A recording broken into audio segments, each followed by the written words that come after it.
I'm Isis Romero, and this is the news in San Antonio. A man is facing an intoxication manslaughter charge after killing a man who was crossing the street. 21-year-old Jason Salazar was booked on the charge and was released on bond. Police say Salazar was drunk when he crashed into 41-year-old Robert Flores Jr. as he was crossing the street. It happened just after 2 a.m. on Sunday. Flores suffered multiple blunt force injuries and died at the scene. Salazar was arrested at the scene.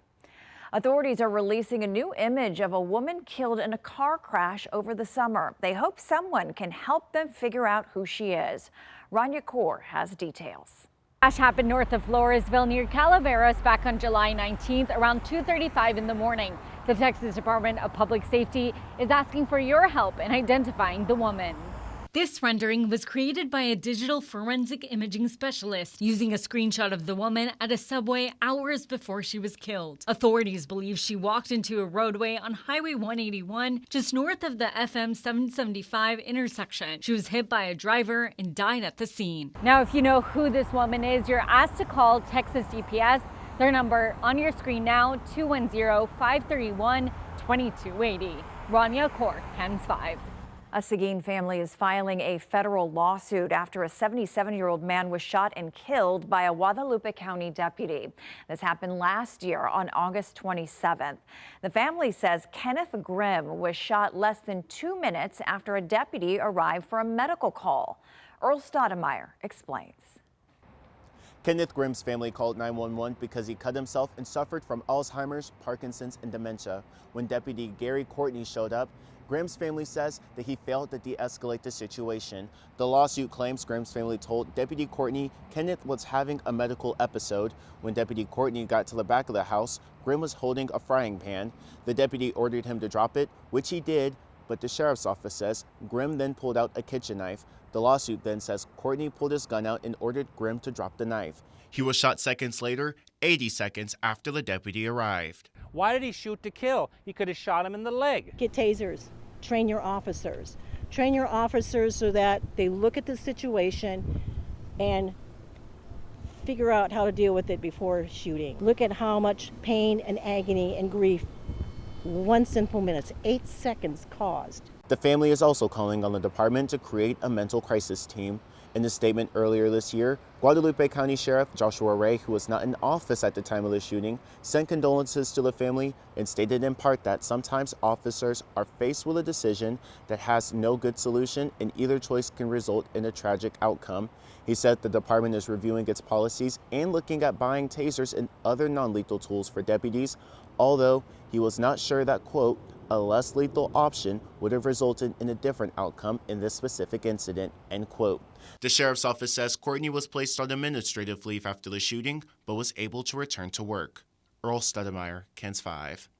We're learning new information on the massive San Pedro raid that resulted in more than 150 people being detained. We now know that operation began as a DPS investigation. Investigators were initially after only one person. Simone Simpson has the latest.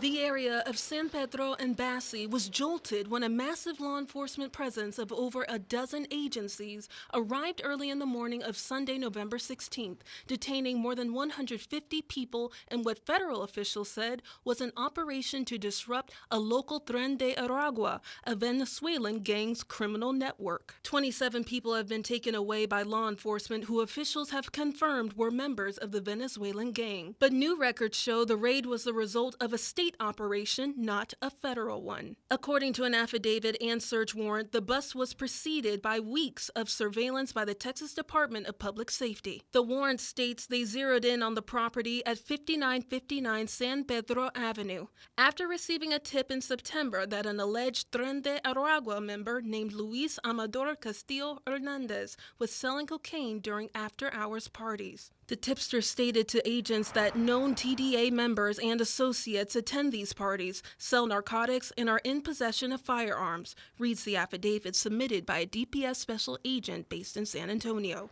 DPS agents with FBI and other law enforcement arranged an undercover plan to buy drugs through the tipster, which they said they were able to buy cocaine from Castillo Hernandez twice. I have followed up. I mean, that's a lot of people. We asked Mayor Gina Ortiz-Jones Monday morning about the aftermath of an ICE raid of this scale. And we want to make sure, at the very least, American citizens who don't have a criminal record, for example, have been released. And so I've asked questions. I've also asked for an update on the overall approach and way forward for that task force, that regional task force that they've stood up.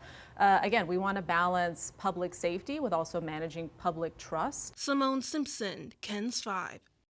It's been a San Antonio tradition for decades, the Raul Jimenez Thanksgiving Dinner. In its 46th year, organizers are prepared to serve a record number of people. This comes after the longest government shutdown in U.S. history. Reporter Zach Briggs takes us downtown, where preparations are underway. This is where my dad first had it in 1979. A true feast of the heart, not just a Thanksgiving meal, but food for the soul. Make it 46 years for San Antonio's biggest Thanksgiving celebration. On Thursday, the Henry B. Gonzalez Convention Center will become once again a hub of feast and fellowship. We're going to have a kid zone for the kids. They can meet Santa, they can meet Bluey, dancing and music, community table where everyone is welcome.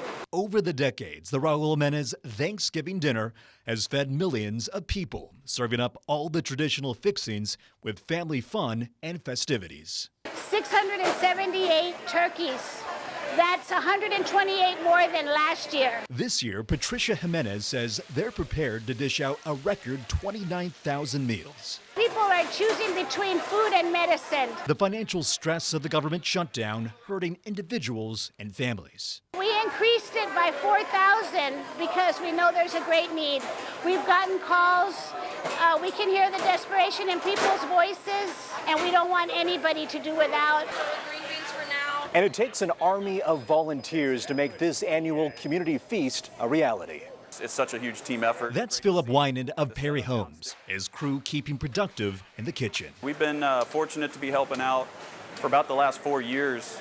Giving back is one of our core values, so we're happy to be a part of the Thanksgiving prep. No better place to be in San Antonio right now. When I go home, I smell like turkey, and it's for a good cause. Raul Jimenez III grateful for the more than 4,000 volunteers who are donating their time alongside the help of corporate sponsors. He's ready to go.